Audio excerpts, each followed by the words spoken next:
Is up, podcast community? This is episode 18. You're getting a bonus one for me. This is my fourth in a row. I guess I'm feeling it tonight on a Friday night. Finally have some time to knock out some of these podcasts and questions. I have posed a bunch of them, written a huge hopper of questions down, and I want to get right into it. Okay. First, as promised, okay, our sponsor up until episode 50 is Ads Sciences, a company out of Boston that does data science platform and digital advertising services. They literally run the world's best performing Facebook and Instagram ad campaigns. Many clients I've referred their way have significantly grown, right? They've 10x their sales. They've had more awareness, more product buys, more customers. And whether they work B2B or B2C, I am telling you that Ad Sciences is a perfect fit for them. They work in micro markets as well as large audiences all around the world, every single country you can think about. I've referred them a number of clients over the years, and trust me, they've always come back to thank me. If you are interested in learning more, getting the word out about your product, your service, your business, you can reach Howie at appanite.com. That is HOWIE at Appanite, APPANITE.com, or go visit them at adssciences.com. That is ADSsciences.com, and tell them I sent you. Now, I want to get right into it. Of course, my dog is breathing heavy behind me, so if that's picking up on the microphone, you can say hi to Sadie in your own time. Question number one. Okay, I want to get right into this one. Bam. How can I learn to meditate? Okay, I actually had a prospective client ask me this today. He goes, how can I learn to meditate? And I said, do you want to do it right the first time? And he goes, yeah, preferably. And I said, my brother in Christ. Okay, I'm not even actually religious, but it's a very funny saying these days. I said, my brother in Christ, it took me 3 years to get my meditation skills down. For you, it may take a week, it may take several months, but meditation is a very personal experience. Okay, it is a way for you to get in touch with your intuition, a way for you to get in touch with your awareness, and a way for you to just let all of the demons sort of run around. So if you want to get into meditating or make this a practice, understand that this is going to be a longer route, sort of a longer journey for you, and it's not something that people typically nail the first time. Okay, we all have a lot of thoughts. There's a lot of things running around in our heads. We're suffering from, anxiety, depression, what other people are doing, comparisons. I've talked about all of this stuff on previous podcasts. And I want you to understand that when you meditate, okay, I can only speak for me, but when I specifically meditate, I just go, okay, I'm here. I started out listening to sort of guided meditations, trying to follow them. And I found that all of these thoughts, all of these things, all of these worries, concerns, were just running around.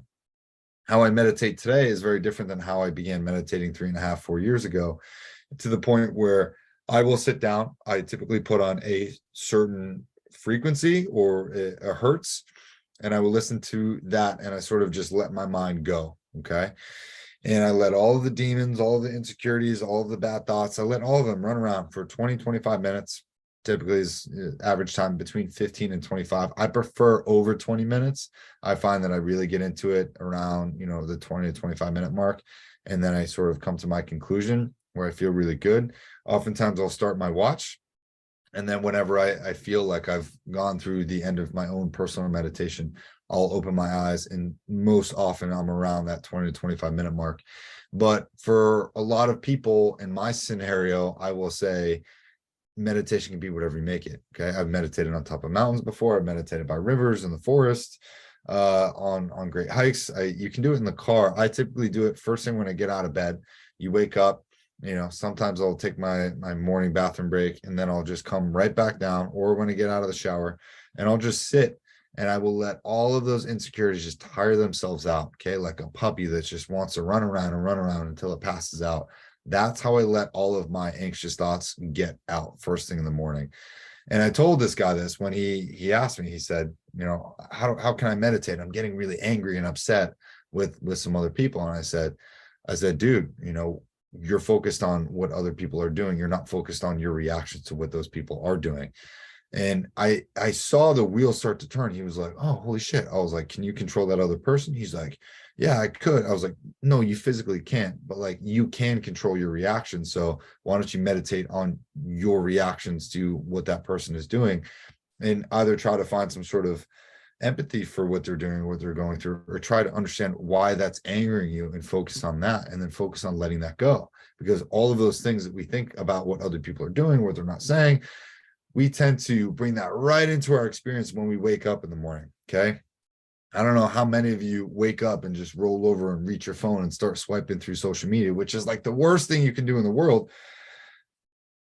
But all of our insecurities, all of our fears, all of our transgressions all hit us first thing in the morning. Okay. So sit down with them by meditating, have a conversation with them, let them run around, let them be loud.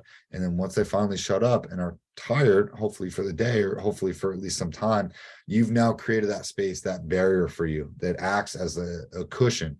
That barrier of my morning meditation acts as a cushion for all the other bullshit in the rest of my day.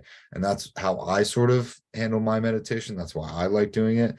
You can do it at the end of the day, and I also find that to be extremely relaxing. I'm usually pretty tired by the end of the day, so I don't need help there. But first thing in the morning, I know I have a atlas worth of stuff to hold over my head. That meditation, that buffer zone really helps me out. So how can you learn to meditate? Don't worry about it being perfect. Just try and do it consistently, try new things, and see how it feels. Okay, that's my answer for that question. Hopping over to question number 2. Why do I get bothered with other people and what they do? Again, this is stemming from my interaction with this person earlier today. And I asked him again, I said, why are you bothered with what this person is doing? He was like, well, it just irritates me. And I'm like, okay, but like, there has to be some sort of trigger like connected to something else.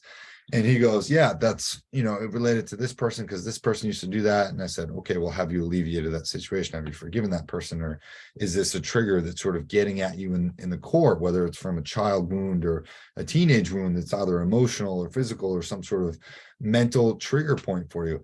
And he was like, oh my God, I hadn't thought about that. And this kid was young. I think he's 20, maybe 21. And I don't think that he had really made the connections that, in our decades of life, what happens is we have these triggers, these little hairline fractures that leak out to different things when we experience traumas or disappointments or rejections or betrayals that lead to other things. Okay. And I think part of the adult and part of the human experience is as you go through this life, you start to understand that things are connected. Okay. Maybe you don't like what this person is doing because your ex did something like that. Okay. Or maybe you don't like how your boss is acting because your mother or your father also did that sort of thing, and that really pisses you off.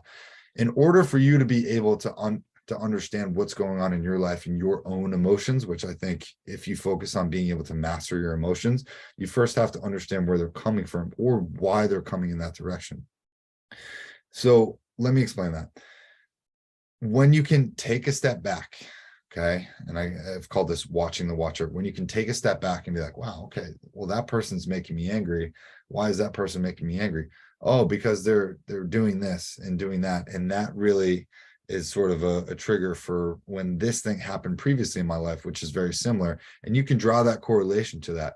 Analyzing and recognizing the pattern is the first way to be like, okay, well, cool. I obviously get angry when this person does that thing, which is related to this in the past.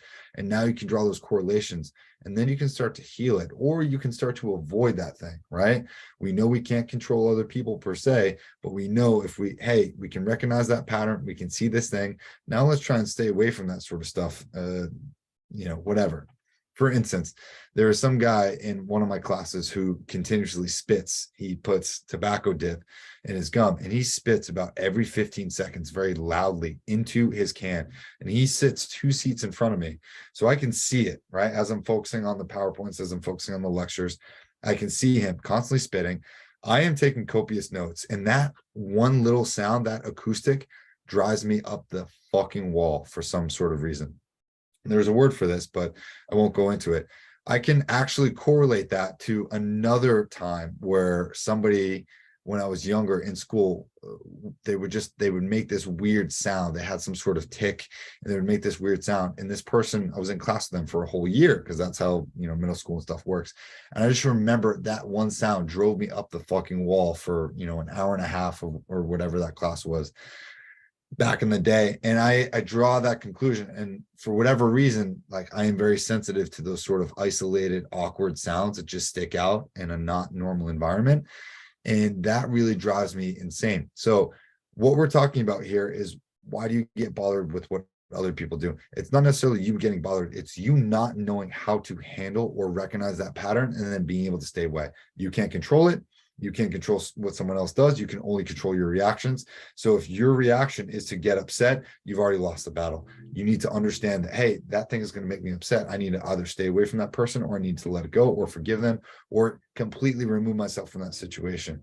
You have got to get your own emotions in control and in check. Okay. Me getting upset at that sound right now, there's not really something I can do. I can say, hey, man, can you stop spitting your dip so loudly and maybe take some fucking notes?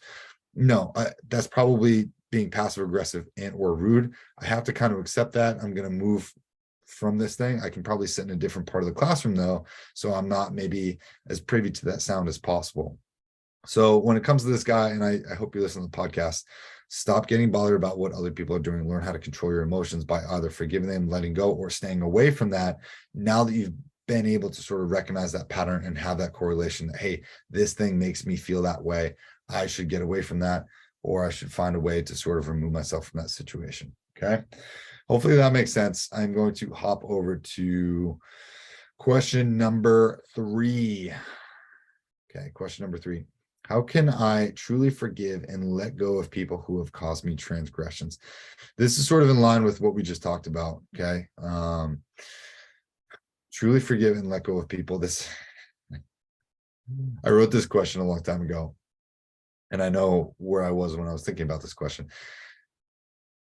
And it's very difficult because I am a Libra. My 2 other additional signs, I'm a Libra, Scorpio. And if you know anything about those patterns or those horoscope signs, what that essentially means is that I am a very fair and balanced person until somebody pushes me too far one way, and then I go absolutely, ape shit on that person, and I will write them off forever. Like that person becomes dead to me after, a type of transgression. I am typically very forgiving and understanding. I will never forget though. And when it comes to truly forgiving and letting go of people who have caused me transgressions, my advice for you as an individual would be to understand yourself. Okay. I'm very Irish and Italian in the way that I grew up was very, sort of cut and dry, sort of cutthroat. And I've seen a lot of, betrayals or losses or relationship breakups. I've been the dumped one twice in 2 serious relationships. So I know how to experience these things, and I have, been hurt, and I've also hurt people, and I take responsibility for those things. But to truly forgive someone means to really, really, really work through all of the things that you did to that person, all the things that they did to you, and accepting them one by one by one. And this is a meticulous process. This is not something that happens overnight, especially with relationships. But if it's a small transgression, right, the best way to forgive someone is to say it to their face, is to say your piece, right, to their face. I love you. And there's another cool thing from Hawaii. It's called Hapano Ono, but it's I love you, I forgive you, thank you, I'm sorry, I release you. Okay. It's sort of those 5 things coupled together. And I said that phrase hundreds, probably thousands of times in my own life when thinking about people and trying to let them go, right? That phrase, thank you, I love you, I'm sorry, I forgive you, I release you. I would say that over and over, whatever sort of combination of how it came out, I would repeat that sort of thing. Every time I thought of that thing, I would, I'd tap my chest and I'd be like, thank you, I love you, forgive you, I'm sorry, I release you. And over and over and over again, right, when I was thinking about what this person did or what they said or what happened after, or the things that I did, I had to first forgive myself for some of the things that I did and said, and then I had to forgive them. And this was a back and forth process. And I still do this from time to time when some of these things do come up, whether in the middle of the night or another part of my life. And it can be very, very tough. Okay. Writing a letter saying, this happened and I forgive you, doing this, doing that. These closure conversations that I don't think are necessary, but if you're in, some sort of mutual breakup, or your ex wants to meet up, or a boss or a parent, a relative, a friend, whoever, they want to meet up, and just telling someone, hey, that was a crazy time and I wasn't at my best, or I did the best that I knew at the time, and I'm sorry it didn't work out, but I want you to know I've forgiven myself and I also forgive you for the transgressions. A face-to-face, I think, is the most mature way to really, really get over something. And recently in my own life, I had that run-in with someone who was in my life for a very long time. And I was able to speak with them for a number of minutes in a public setting. And, I said hello to the family. I said hello to the new boyfriend. I said, hey, just take care of her and yourself. And I truly wish you guys the best. I said, I did the best that I could at the time. And I want you to know that there's no hard feelings. Like I'm truly grateful for the time that we spent together. And that specific conversation wasn't as reciprocated from their end as it was mine. And maybe that's a testament to some of the work that I've done in my own life in order to sort of cultivate the awareness and intuition and really grow, right? Because I'm a knowledge seeker. And I'm not saying that from a pretentious standpoint, but I really think that if you truly want to forgive and let go of people who have caused you these transgressions, it is proper as a human being to work through all of these things that have happened over time. I think it's extremely healthy, and I would urge you to do it for yourself, right? Do it for your heart, do it for your brain, do it for the rest of your life, knowing that you really work through that pain and that forgiveness. And once you sort of achieve and come out on the other side, you feel much lighter. So that's really all I have for this. This has been a really cool episode. I've enjoyed it. Episode 18, 3 Questions Podcast. If you want to be a guest, you know how to reach me. 3questionspodcast@gmail.com. You can also send me an email, info@ckcollective.com. Oh, excuse me, no, info@ckcollective.co. If you want personalized coaching in the areas of mental, physical, emotional, spiritual, financial, academic, if you want to improve in those areas of your life, get to the next level of your life, your business, whatever it is, personalized coaching sessions as well. I am in the middle of putting out some programs for you. CMO for a higher product. If you want to hop on, if you have a small business, you want unlimited meetings to work on one thing at a time, I'm here for you. We can talk all about that. I love getting my clients to the next level and helping them make more money, achieve more knowledge, and put out these podcasts. So again, continue submitting questions. I really want to thank you for sharing a lot of the questions you guys have put out there, for listening to this as episodes come out. And again, I hope you have a great week. Hope you have a great night. Be productive, stay healthy. If you need help, just reach out. Happy to talk. And again, we will see you in the next one, episode 19. All right. Peace.